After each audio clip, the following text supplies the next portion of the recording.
ഇത് പുളിയിലയാണ്. ഇതിനകത്ത് ഇടയ്ക്ക് പുളിയില ഇങ്ങനെ കുരുന്നായിട്ട് കാണും.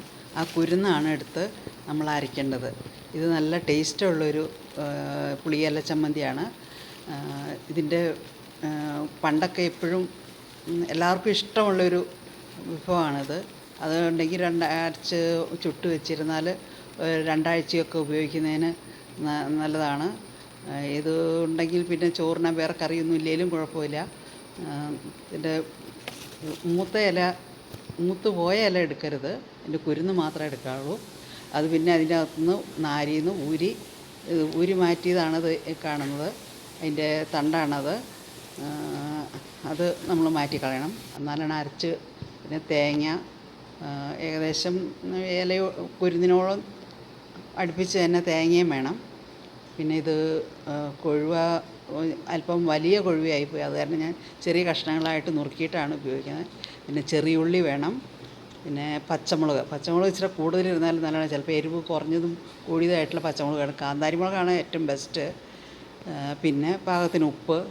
പിന്നെ ഇത് അരച്ച് കഴിഞ്ഞിട്ട് വാഴയിലയിലാണ് നമ്മളത് ചുട്ടെടുക്കുന്നത്. വാഴയില ഇത് അരച്ചതിന് ശേഷമുള്ളതാണ്. എല്ലാം കൂട്ടി അരച്ച് മിക്സിയിൽ പണ്ടൊക്കെ അരകല്ലിലായിരുന്നു അരച്ചുകൊണ്ടിരുന്നത്. അപ്പോൾ അന്നേരം ഒട്ടും വെള്ളത്തിൻ്റെ ആവശ്യമില്ല, നല്ല പാകത്തിന് കിട്ടും. ഇപ്പം മിക്സിയിൽ അരയ്ക്കുമ്പം അല്പം വെള്ളം ചേർത്ത് നമ്മൾ അരയ്ക്കേണ്ടി വരും.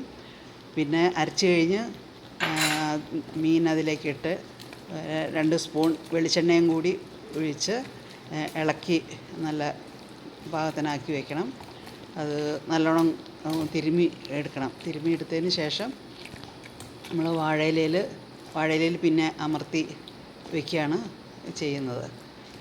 ഇത് കൈകൊണ്ട് നന്നായിട്ട് തിരുമ്മി വയ്ക്കണം.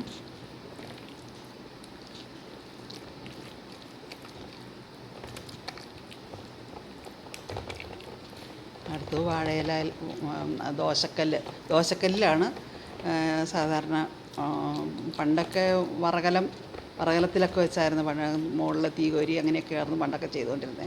ഇപ്പോൾ നമുക്ക് പഴയ ദോശക്കല്ലുണ്ടെങ്കിൽ ആ ദോശക്കല്ലിൽ വാഴയില വെച്ച് അതിൽ ഇത് നമ്മൾ മിക്സ് ചെയ്ത് വെച്ചിരിക്കുന്ന പുളിയില വെച്ച് അതിൻ്റെ മുകളിലും അടിയിൽ 2-3 ഇലയെങ്കിലും വെക്കണം, അല്ലെങ്കിൽ അത് പെട്ടെന്ന് കത്ത് പിടിക്കും. അപ്പോൾ 2-3 നിര ഇല വെച്ചതിന് ശേഷം വേണം അതിനകത്ത് പുളിയില വയ്ക്കാൻ. അത് കഴിഞ്ഞ് അതിൻ്റെ മുകളിലും 2 ഇല വയ്ക്കണം.